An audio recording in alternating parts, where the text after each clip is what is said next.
Good morning. I almost let the 444 get away from me, I think.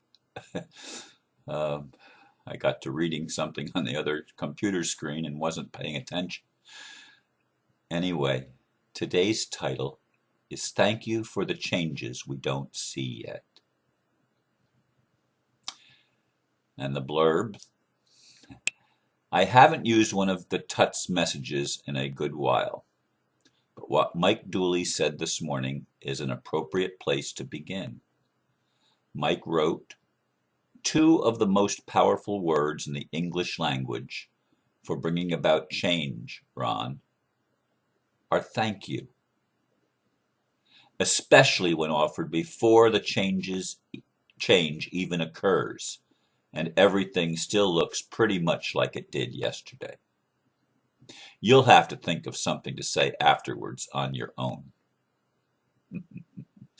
Indeed, Mike, those words are powerful and an excellent place to begin as we in the United States celebrate Thanksgiving Day. I'm sure I'll think of something to say. And what I was reading just before I began today is a post from Matthew Morris, who shared Eden Clark's photo on my wall, although I haven't allowed the share yet to go up on my wall to add it to my timeline. And I'm talking about Facebook when I mention this. But anyway, the image is a message superimposed over an aerial photograph of Palestine, Israel. And it's a call to all light workers.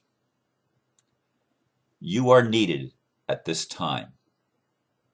There is deep-rooted suffering to be healed. Every way you have expanded over the past year can be used to help the Middle East. Take 5 minutes to focus love and peace for all people of Israel and Palestine.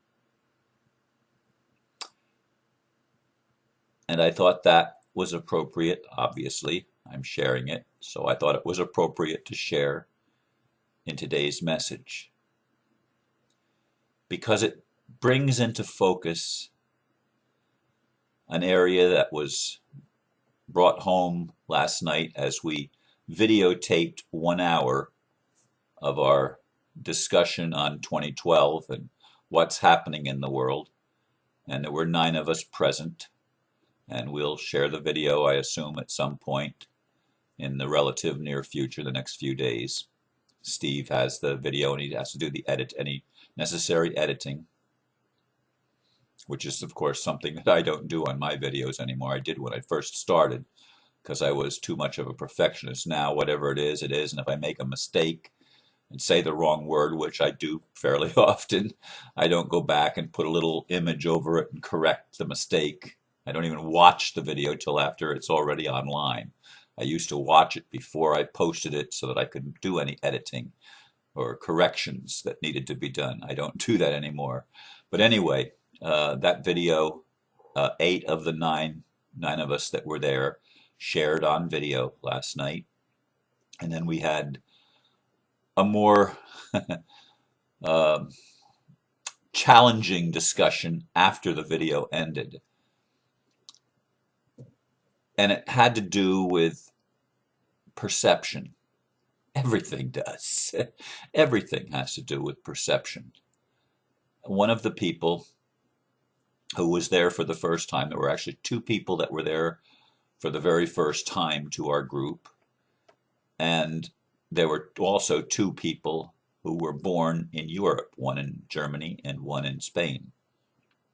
So we had out of 9 people, I thought we had a pretty nice mix. 2 newbies and 2 Europeans in in an American discussion group. Not discussion groups should have labels, but it took place in the United States, in Florida.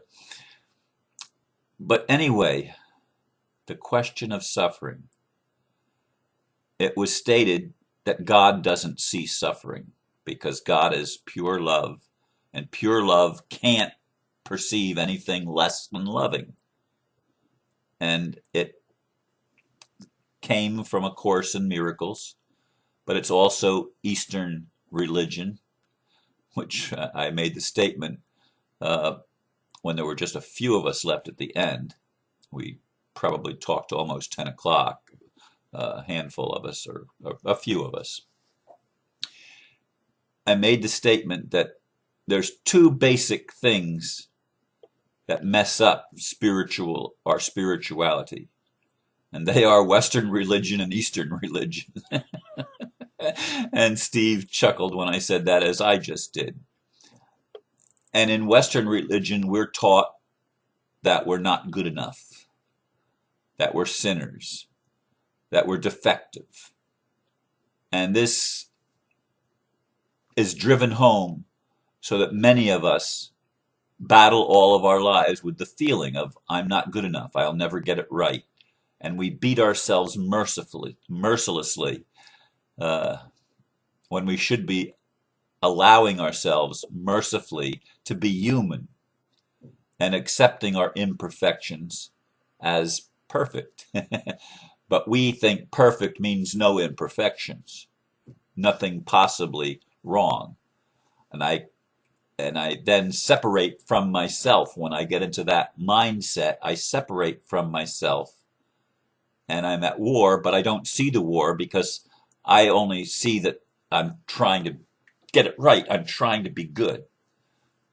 And we don't see and allow the shadow element in ourself to ever heal, because we've denied it and pushed it away and suppressed it. And that creates all sorts of psychological issues, and to me, it is spiritual abuse. But the Eastern religion also gives us an equally damaging doctrine or dogma, that everything is an illusion. Nothing is real except the unseen world. Only the unseen world is real. Everything in the physical world, the chairs, the walls, the structures that we live in, even our own bodies, they're not real. And we put that word illusion out there, just like the Western religions use the word sin.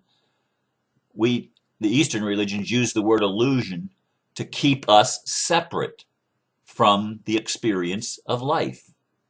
The experience of life is both physical and spiritual. It is light and darkness. It is joyousness and suffering. But we want to separate and divorce ourselves from the opposite. And one of the people that was there for the first time last night was pushing the idea that God can't see suffering. God doesn't even see it, because God is pure love, and pure love can't look at stuff like that. And of course, this idea wasn't challenged on the video, but it was challenged in a discussion afterwards. And the person that was proposing that concept, that God doesn't see suffering, God can't see what's wrong, God only sees what's right. And that idea was challenged in the group, and everyone could see that this person was practicing separation while all the while preaching unity. And the New Thought movement in the United States and around the world, the unity and the science of mind, which I'm very much been involved with over the past 15 to 20 years, I've been involved in that New Thought movement. And a lot of the most dynamic speakers and spiritual leaders in our world today, Deepak Chopra and many others, are part of the New Thought. Michael Beckwith, I could go on and on naming people. I'm not going to do that. But they're all New Thought people. And for a long time, New Thought people were part of this positive mental attitude belief system, where we didn't acknowledge the negative, because acknowledging the negative or acknowledging the dark only makes more of it. But yet we're calling it an illusion. But we were going to make more of the illusion. It doesn't make sense to me. And when you see it, it doesn't make sense. But when you're caught in that trap, it's all you know. All you know is that I have this part over here that's not really me, and when I slip off the path, I catch myself and I bring myself back in and I center myself so that I recognize that I am only spiritual. I am only good. I am only wonderful. And everything in me is of God. And the things that aren't of me, well, they're not real, so I don't need to pay attention to them. And in fact, I'm not going to pay attention to them. I'm going to pull my blinders down and I'm not going to look at that. And to me, that is spiritual abuse, just like the degrading of our humanity done by Western religions and Gnosticism even, that degrades the physical and says it's not important. Well, we have bodies and physicality because there's something to be gained from that. There's something good in that. And there's even something good in our path of suffering. And so we suffer.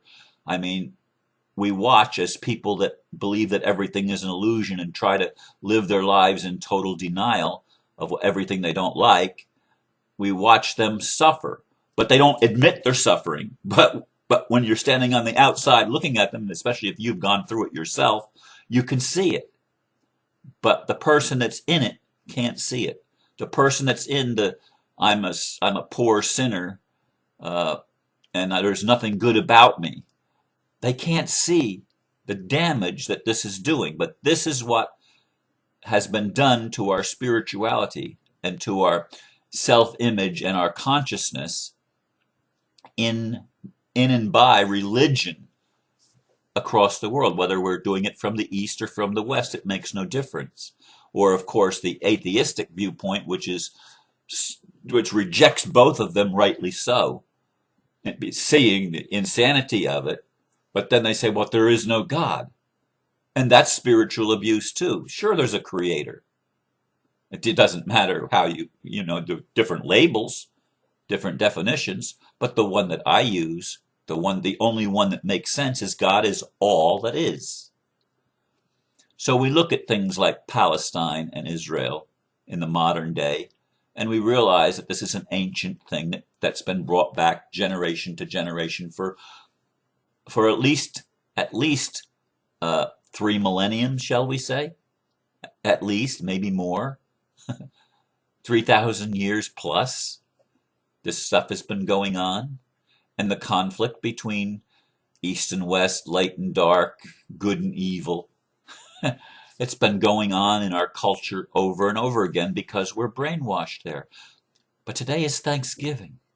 And we're reminded to be thankful. Mike Dooley says, be thankful even when you don't see the changes that you want to see. Everything still looks like it did yesterday. And that was the beauty about last night's discussion. To a person, everyone that shared that the awakening that's taking place here in 2011, 2012, this awakening is something that is changing us on the inside. To a person, we agreed that this is what's happening.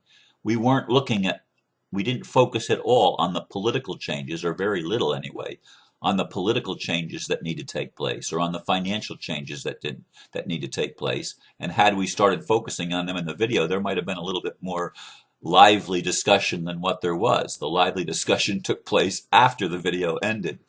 But in any case, we tend to look at the world and we see, and I'm the, if there's something to be guilty about, I need to be guilty about that because I see what needs to be fixed. But I can say, thank you, God. Thank you, Creator. Thank you, Great Spirit, that these things are becoming we're becoming more aware of these things. We're becoming more aware of the world that we're living in. The Israel and Palestinian conflict, the Catholic and Protestant conflict in Ireland, and and other conflicts that have been going on, the Hindu and Muslim conflict in India, Pakistan. And we're aware of these conflicts and the suffering they bring. But we can say thank you. More and more people every day are waking up and recognizing that this is the world that we have created, and our shadow parts are calling out to us, pay attention to me. I'm not to be ignored and denied. I am to be looked at. I am to be loved. I'm trying to get your attention. We can easily label it an illusion and say it's not real, but that's not true. It is real experience. And as I've said and keep saying, there is only one true illusion that we experience on this planet, and that is the illusion of separation. If we feel we are separate from anything, we are in denial, and we are missing the point. We're not seeing the big picture, because indeed, everything is interconnected, everything is one, and it's all God. And when we can see it, it's all good. Even that which appears evil and causes suffering, even that is simply a cry for love, to get our attention, to wake us up, so that we can become whole again for the very first time. Thank you for listening, and have a beautiful Thanksgiving however you spend it. Pray for the peace of Jerusalem and the entire world. Namaste.